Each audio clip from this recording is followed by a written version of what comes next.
Thank you for joining me with another Stone Show Weekly Report. I'm your host, Kirk Stone. And here's what I have for you this week.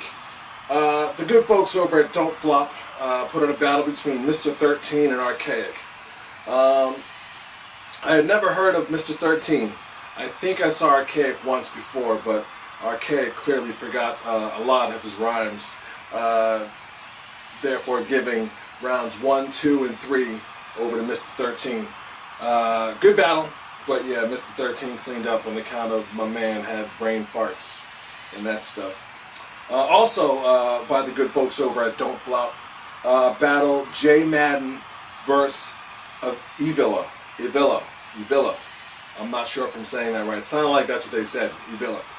But J Madden, I mean, I give props to Evila because he's actually chose to go first. I always give props to folks who choose to go first in a battle, because that takes a lot, because you're letting somebody, get the last word, and that's, you kind of want to avoid that in a battle. But, props to anybody that, chooses to go first.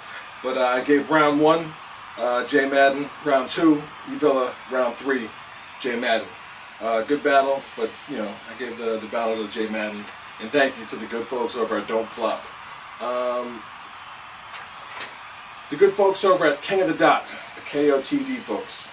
I saw a battle between A-Class versus Diaz. A-Class versus Diaz. Dope battle. I thought Diaz had round 1, and I gave rounds 2 and round 3 to A-Class. The battle wasn't really that exciting to watch, but A-Class clearly had better bars.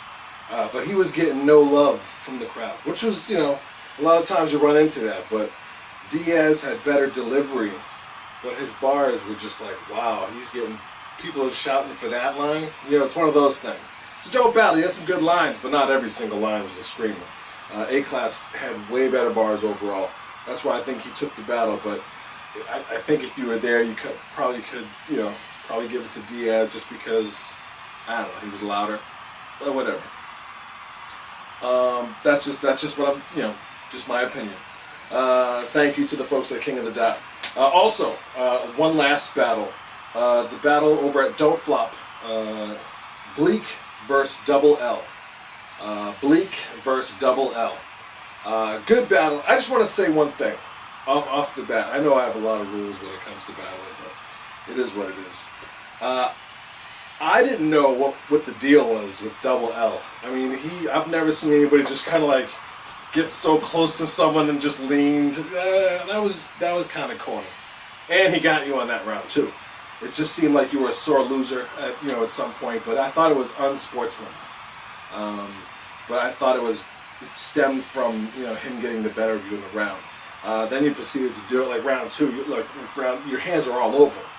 And then, when he would, touch you once, you do this. It's almost like you were wanting to fight rather than battle. Because I gave rounds 1, 2, and 3 to Bleek. He killed it. He was unfazed by the whole thing. A lot of cats would have snapped and it would have been on. Cameras would have went off or on. I think like somebody like Matt Hoffa. Like if you guys would have battled, it would have been, if you would have pulled that maneuver in that situation. Those are the reasons why battles go to extremes. I think, folks, give each other a little bit of respect and space. That's all. Let them battle. Don't cross the line or something. Don't cross the line in the middle. But when you're getting over to someone and literally giving them, a few inches on each side to move, that's intimidation, to a degree.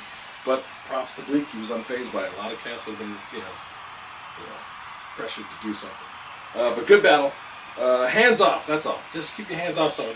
He actually touched his head at one point. I'm like, come on, son. He's dead. He's like, what's up, man? He's this and this and the what and the. I thought he was going to stop. Good battle, though. Thank you to the folks over at Don't Flop. You guys never disappoint. The battles are always fresh.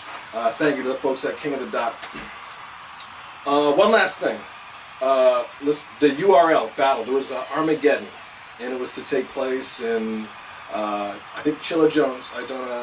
And B-Magic were on that card, but I think that they were the only ones that got to battle that night because it was broken up. I guess rumors are circulating that the Webster Hall had double booked, so they had switched it to the Gramercy Theater, and then something had happened you know, and they had to get out there. And it was supposed to go somewhere else, and there might have been one other battle that night, but that battle didn't take place. It's unfortunate. Can't we all just get along and come together for some battling? It really should be all fun, but, you know, sometimes some cats get carried away. But that's all. I thought I saw Mark's mom there. That's probably why it didn't go down. Someone said she was going to get in the ring, you know what I'm saying, and do some battling. And next thing you know, the competition doesn't take place. Come on. Come on, Mark. This message goes out to you, Mark's mom. If you're going to get into battles, don't try to battle somebody and then bite them literally. That's not right. Thank you for watching The Stone Show. I'll see you next week. Oh, man. That's some Keith Overman shit.